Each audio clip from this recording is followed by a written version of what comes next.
बहुत समय पहले की बात है।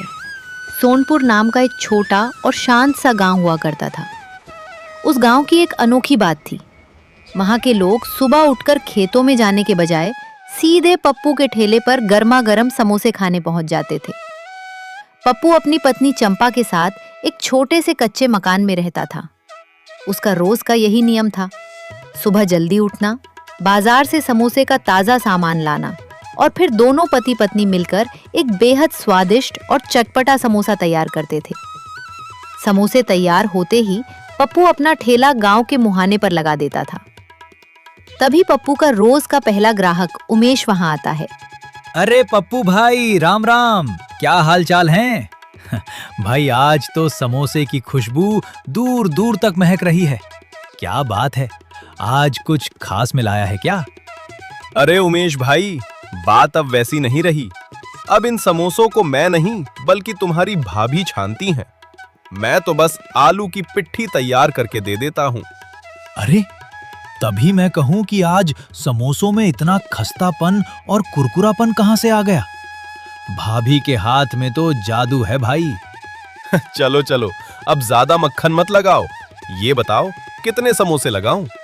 अरे पूछना क्या है, जितना रोज खाता हूं उतने आज भी पत्तल में सजा दो। पप्पू ने एक प्लेट लगा दी। उमेश अभी मजे से समोसे खा ही रहा था कि तभी गांव की एक बुजुर्ग काकी पप्पू के ठेले पर आई।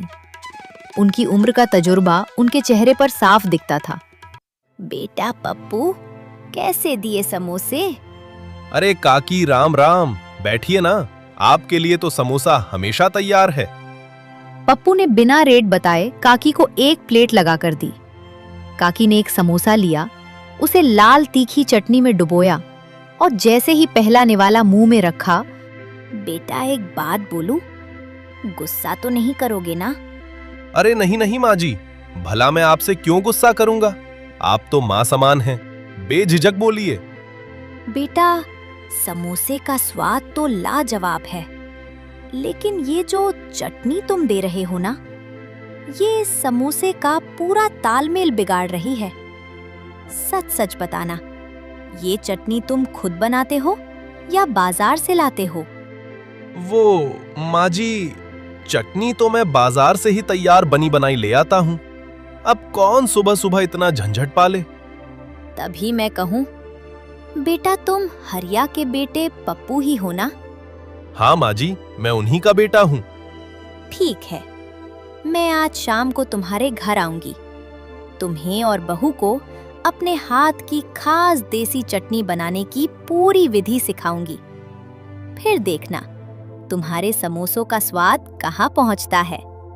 अरे काकी, अगर आपकी बताई चटनी से समोसे का स्वाद दोगुना हो गया तो मैं कल से 2 की जगह 4 समोसे खाऊंगा। ठीक है माँ जी, आप शाम को जरूर आइएगा। कल हम आपके बताए ढंग से ही चटनी बनाकर लाएंगे। ठीक है बेटा, अभी मैं चलती हूँ, शाम को घर पर मिलती हूँ।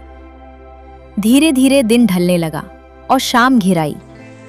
पप्पू अपना ठेला समेटने की तैयारी कर ही रहा था कि तभी गांव का रसूखदार और घमंडी जमींदार गोलू वहां पहुंचा। आइए जमींदार साहब, राम राम। बताइए क्या सेवा करूं आपकी? सेवा वेवा कुछ नहीं करनी पप्पू, मेरी बात ध्यान से सुन। मेरे पास कुछ पैसे हैं जिन्हें मैं कुछ दिनों के लिए छुपा कर रखना चाहता हूँ। तू ये पोटली अपने पास रख ले। ये आप क्या कह रहे हैं जमींदार साहब? आपके पास तो पक्का मकान है, तिजोरी है। आप अपने पैसे मेरे जैसे गरीब के कच्चे घर में क्यों रखवा रहे हैं? मैं ये पैसे नहीं रख सकता। पप्पू ज्यादा दिमाग मत चला, जो कह रहा हूँ वो कर। पैसे चुपचाप रख ले, वरना अच्छा नहीं होगा। देखिए जमींदार साहब, मैं सीधा साधा कमाने खाने वाला इंसान हूँ। मैं ऐसे किसी हेर फेर के चक्कर में नहीं पड़ूंगा। आप ये पैसे यहाँ से ले जाइए, मैं नहीं रखूंगा। अच्छा, तो इतनी अकड़ आ गई है तुझमें? इस ना की कीमत तुझे चुकानी पड़ेगी पप्पू। याद रखना, ये अकड़ मैं बहुत जल्द ढीली करूंगा। जो करना है कर लीजिएगा जमींदार साहब, पर मैं गलत काम नहीं करूंगा। जमींदार गुस्से में पैर पटकता हुआ वहां से चला गया। अब पूरी तरह से शाम हो चुकी थी। पप्पू ठेला बंद करने ही वाला था कि तभी शहर के 2 लड़के जो पैंट शर्ट पहने हुए थे हाफते हुए उसके ठेले पर आए। वे काफी थके हुए लग रहे थे। अरे चाचा, शुक्र है आप मिल गए। हम बगल वाले गांव के बड़े बाजार में किराए का कमरा लेकर पढ़ाई करते हैं। आज पूरे इलाके में ढूंढ लिया, कहीं खाने का ठेला नहीं मिला। हाँ चाचा, दरअसल आज मेरे इस दोस्त का बर्थडे है, इसलिए हम कुछ अच्छा खाना चाहते थे। बर्थडे? बाबूजी, ये बर्थडे क्या होता है? अरे चाचा, बर्थडे मतलब जन्मदिन, यानी आज ही के दिन ये पैदा हुआ था। अच्छा, जन्मदिन। बहुत बहुत बधाई बाबूजी। बोलिए, मैं आपकी क्या सेवा कर सकता हूँ? चाचा, हमें पूरे 50 समोसे चाहिए। क्या आपके पास इतने समोसे बचे हैं? पप्पू ने बचे हुए सारे समोसे फटाफट पैक कर दिए। लड़कों ने खुशी खुशी पैसे दिए और चले गए। आज समोसे पूरी तरह खत्म हो चुके थे और पप्पू की अच्छी खासी कमाई हुई थी। वो खुश होते हुए अपने घर की तरफ निकल पड़ा। पप्पू जब अपने घर पहुंचा तो उसने देखा कि काकी पहले से ही वहां मौजूद थीं और चंपा से बात कर रही थीं। अरे काकी, आप तो मेरे से पहले ही आ गईं। अरे सुनो जी, काकी अपने बारे में बहुत बड़ी बात बता रही थी। इनके पति यानी हमारे स्वर्गीय काका जी शहर के बहुत बड़े रेस्टोरेंट में मुख्य रसोइया थे। उनकी बनाई देसी चटनी के लोग इतने दीवाने थे कि ग्राहक दूर दूर से खिंचे चले आते थे। हाँ बेटा, और वही हुनर, वही गुप्त नुस्खा आज मैं तुम दोनों को सिखाने आई हूँ। पर याद रखना, ये बात इस गांव में किसी और को पता नहीं चलनी चाहिए। मुझे तुम दोनों की मेहनत पर भरोसा है, इसलिए ये राज सिर्फ तुम्हारे पास रहेगा। काकी ने चंपा और पप्पू को पास बिठाया और अपनी जादुई देसी चटनी की विधि बताने लगी। सबसे पहले ताजी हरी धनिया और पुदीने की पत्तियों को अच्छे से धो लेना। उसमें तीखेपन के लिए हरी मिर्च, स्वाद के लिए थोड़ा सा अदरक और लहसुन डालना। अब असली जादू शुरू होता है। इसमें थोड़ा सा भुना हुआ जीरा, काला नमक और सूखी खटाई की जगह कच्ची अमिया या नींबू का रस निचोड़ना। और आखिर में एक सीक्रेट चीज, इसमें एक चुटकी सीक्रेट गरम मसाला और थोड़ा सा गुड़ मिला देना, जिससे तीखा, खट्टा और मीठा स्वाद ऐसा बैठेगा कि खाने वाला उंगलियां चाटता रह जाएगा। चंपा और पप्पू ने पूरी विधि बहुत ध्यान से नोट कर ली। काकी, आपका बहुत बहुत धन्यवाद। कल सुबह मैं इसी विधि से चटनी बनाऊंगा और थैले पर लेकर जाऊंगा। ठीक है बेटा, अब रात ज्यादा हो गई है, मैं चलती हूँ। तुम दोनों आराम करो। कल सुबह ये चटनी लेकर जाना। देखना, तुम्हारे ठेले पर तहलका मच जाएगा। काकी आशीर्वाद देकर चली गई। पप्पू और चंपा अगले दिन की तैयारी की उम्मीद में सो गए। अगली सुबह होती है। पप्पू और चंपा सूरज निकलने से पहले ही उठ जाते हैं। दोनों पूरे दिल से काकी के बताए गुप्त नुस्खे के अनुसार चटनी तैयार करते हैं और साथ में गर्मा गर्म समोसे भी। थोड़ी ही देर में सब कुछ बनकर तैयार हो जाता है। पप्पू खुश खुश अपना ठेला लेकर गांव के मुहाने पर पहुंचता है और दुकान लगा देता है। ठेला लगे अभी थोड़ी ही देर हुई थी कि रोज की तरह उसका पहला ग्राहक उमेश वहां आता है। लेकिन आज उमेश के चेहरे पर वो रोज वाली मुस्कान नहीं थी। वो बहुत घबराया और परेशान दिख रहा था। अरे उमेश भाई, क्या हुआ? आज इतने घबरे घबराए क्यों? सब खैरियत तो है ना? पप्पू भाई, बहुत अनर्थ हो गया। जो काकी कल तुम्हारे ठेले पर आई थी ना, उनके घर पर जमींदार गोलू अपने गुर्गों के साथ हाथ धमका है। काकी ने कभी उनसे कुछ पैसे उधार लिए थे और आज जमींदार उनका घर खाली करवा रहा है। काकी को घर से बाहर निकाल दिया गया है भाई। क्या? ऐसा कैसे हो सकता है भाई? काकी तो इतनी भली और बेसहारा हैं। उमेश भाई, तुम एक काम करो, जरा मेरा ठेला देखना। मैं तुरंत काकी के घर जाता हूं। इतना बोलकर पप्पू बिना एक पल गवाए सीधे काकी के घर की तरफ दौड़ पड़ता है। वहां का नजारा देखकर उसका खून खौल जाता है। जमींदार साहब, तुम ये अच्छा नहीं कर रहे हो। एक बुजुर्ग महिला के साथ ये सब क्या बदतमीजी है? ओए समोसे वाले, ज्यादा जुबान मत चला।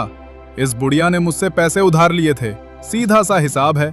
मेरे पैसे चुका दे, इसका घर वापस मिल जाएगा, नहीं तो ये घर अब मेरा हुआ। बेटा पप्पू, पैसे मेरे पास थे, पर मैंने अपने पोते पोतियों की पढ़ाई के लिए स्कूल की फीस जमा कर दी। अब मेरे पास तुरंत देने के लिए पैसे नहीं बचे। मैंने इनसे सिर्फ 1 महीने की मोहलत मांगी थी, पर ये आज ही आकर अपनी धौंस दिखा रहे हैं। चुप कर बुढ़िया, यहाँ से निकल। और तू सुन रे पप्पू, ज्यादा यहाँ बड़ा राजा हरिश्चंद्र मत बन, ज्यादा सहानुभूति मत दिखा। अगर तुझे इस बुढ़िया की इतनी ही फिक्र है तो इसे उठाकर अपने घर ले जा।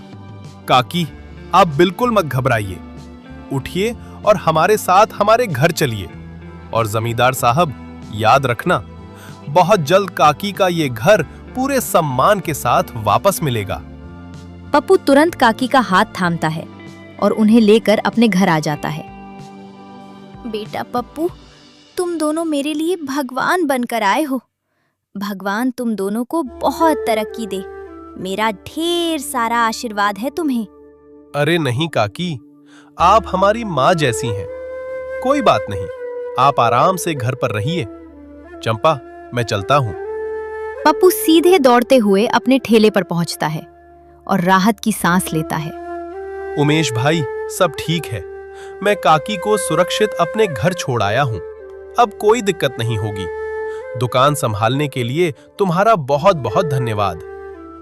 चलो, ये तो बहुत अच्छा काम किया तुमने भाई। अच्छा ये बताओ, आज काकी के बताए ढंग वाली चटनी बनाकर लाए हो या नहीं? हाँ भाई, बिल्कुल वैसी ही चटनी बनी है। रुको, अभी प्लेट लगाता हूँ।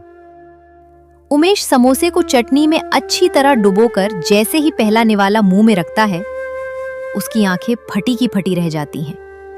ओहो पप्पू भाई, लाजवाब, बेमिसाल, क्या स्वाद है। खट्टा, मीठा, तीखा, ऐसा स्वाद मैंने आज तक नहीं चखा। मैं 100% गारंटी के साथ कह सकता हूं कि जो भी एक बार इस समोसे और चटनी को खाएगा, वो अगले दिन दौड़ता भागता तुम्हारे ठेले पर वापस आएगा। देखते ही देखते पप्पू के ठेले पर भारी भीड़ जमा हो गई।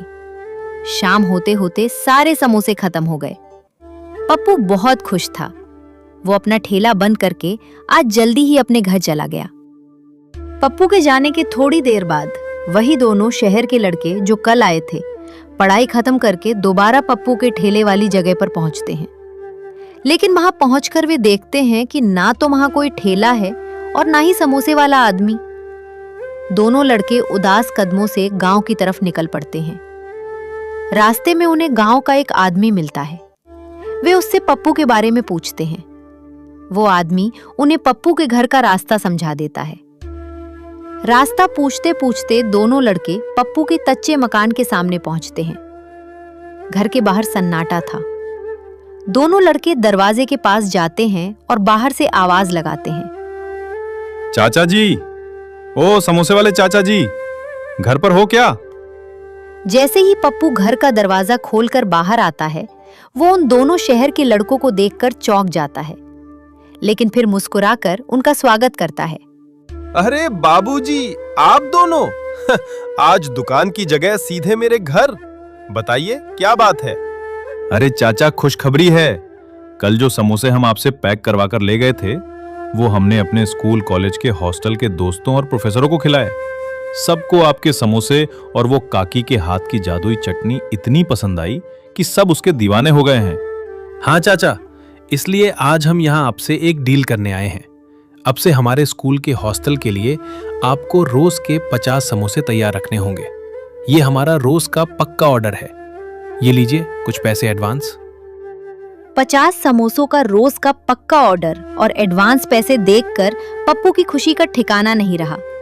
उसकी आंखों में खुशी के आंसू आ गए। अरे बेटा, भगवान तुम दोनों का भला करे। तुम चिंता मत करो, कल से जब तुम आओगे तुम्हें गर्मा गर्म और ताजा समोसे तैयार मिलेंगे। दोनों लड़के मुस्कुराते हुए पप्पू को हाथ हिलाकर वहां से चले जाते हैं। अगली सुबह होती है। अब पप्पू के हौसले बुलंद थे। चंपा, काकी और पप्पू तीनों मिलकर सुबह सुबह ही ढेर सारे समोसे और काकी की वो जादुई देसी चटनी तैयार करते हैं। पप्पू जैसे ही दुकान पर ठेला लगाता है, उस चटनी की सौंधी और चटपटी महक चारों तरफ फैल जाती है। देखते ही देखते पप्पू के ठेले पर मेला सा लग जाता है। दोपहर में वो स्कूल के लड़के भी आते हैं और अपने 50 समोसे खुशी खुशी लेकर चले जाते हैं। धीरे धीरे समय बीता और फिर जमींदार को पैसे देकर बूढ़ी अम्मा का घर वापस ले लेता है।